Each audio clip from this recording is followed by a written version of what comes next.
Welcome to today's Explainer. We've got a massive and absolutely crucial undertaking ahead of us today.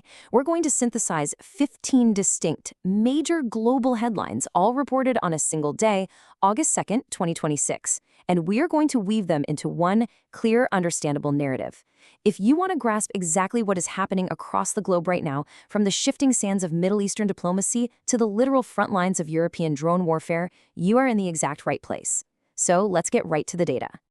Okay, let's dive into this. Our thematic roadmap covers 5 key areas that define the global pulse today. First, Middle East security and energy. Second, European security and drone warfare. Third, regional conflicts and border crises. Fourth, global disasters and extreme weather. And finally, world politics and sports governance. Let's get started. Starting off with Section 1, Middle East Security and Energy, we're looking at some incredibly high-stakes geopolitical balancing acts that are reshaping the region right now. And this brilliantly illustrates the massive ripple effect between regional diplomacy and global markets. Over in the Middle East, Iranian Foreign Minister Abbas Araghchi just announced that Tehran and Muscat are finalizing a management framework for the Strait of Hormuz. Now, this is a huge development. It's coming right on the heels of a pause in U.S. airstrikes as negotiators are basically working feverishly to restore the Islamabad Memorandum peace deal. But here's where it hits the global economy.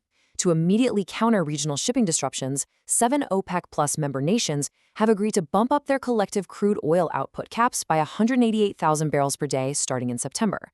It's a direct, calculated move to help ease the energy market volatility caused by those exact regional tensions. It's really a perfect example of cause and effect in global geopolitics. Sticking with the region, an extensive military operation has just come to a close.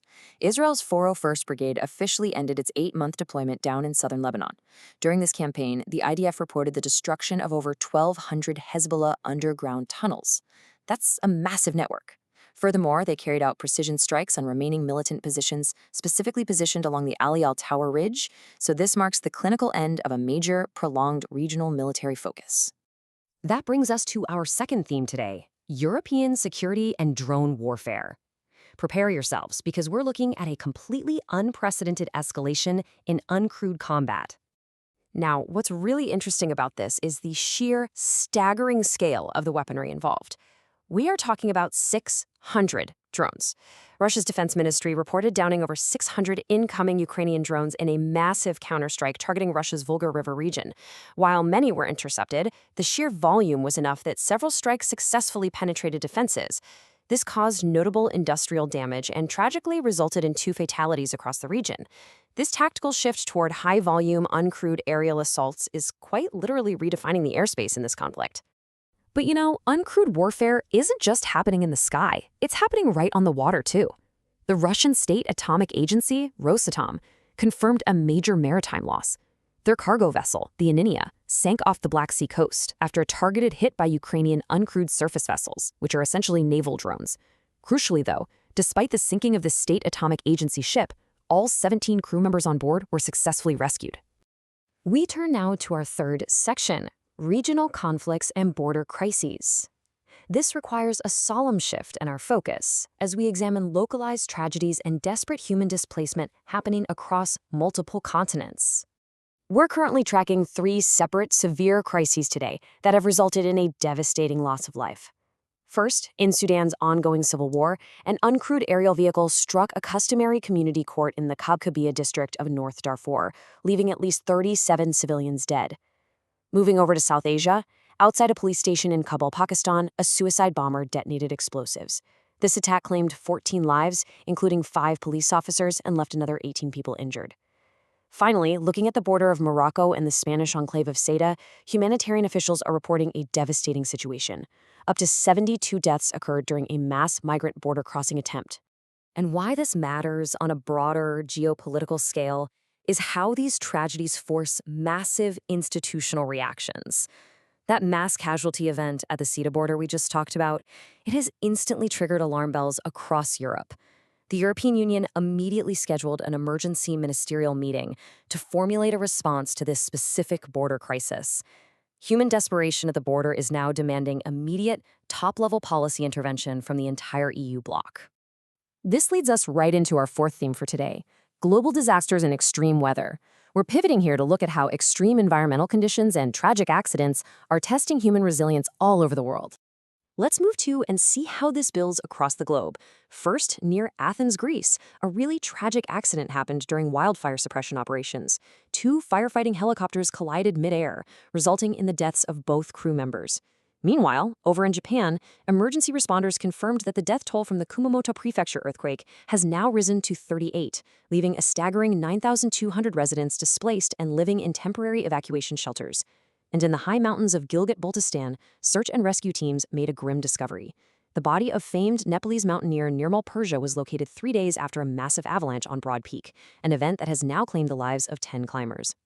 We also have a major maritime emergency to unpack regarding the passenger vessel Mutiara Sentosa II, which caught fire in the Java Sea, off Madura Island in Indonesia.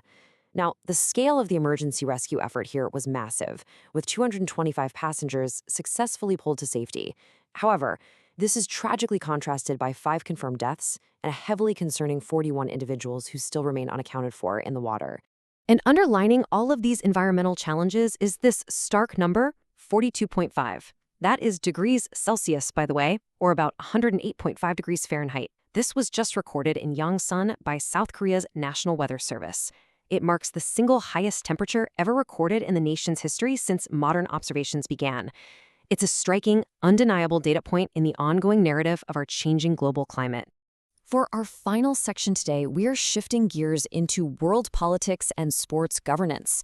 We're going to look at some high-stakes power struggles, both in international sports boardrooms and global elections. So the crucial point here is the massive financial and political fallout happening at the very top of world football. UEFA and CONCACAF have leveled an implied ultimatum directly at FIFA President Gianni Infantino: step down or face an emergency vote of no confidence.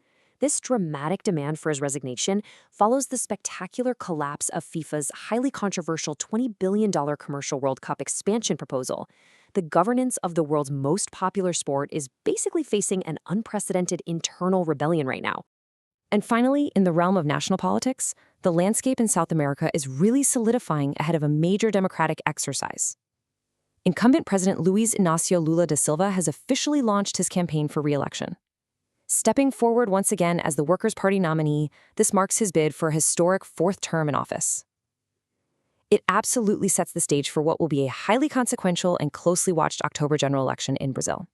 Which leaves us with this final, essential question to ponder. We've just mapped out the data from a single day, but how will these deeply interconnected shifts, the stabilization of energy markets, the massive escalation in uncrewed drone warfare, the heartbreaking crises at our borders, and the power struggles in global governance redefine our geopolitical reality tomorrow? Because it's all linked. A pause in strikes in the Middle East impacts oil prices, drone technology completely alters battlefields, climate and disasters strain national resources. I hope this explainer has provided you with the focused, structured clarity you need to really understand these complex global dynamics. Keep this data in mind as you watch the news unfold and keep asking the big questions. Thank you so much for learning with me today.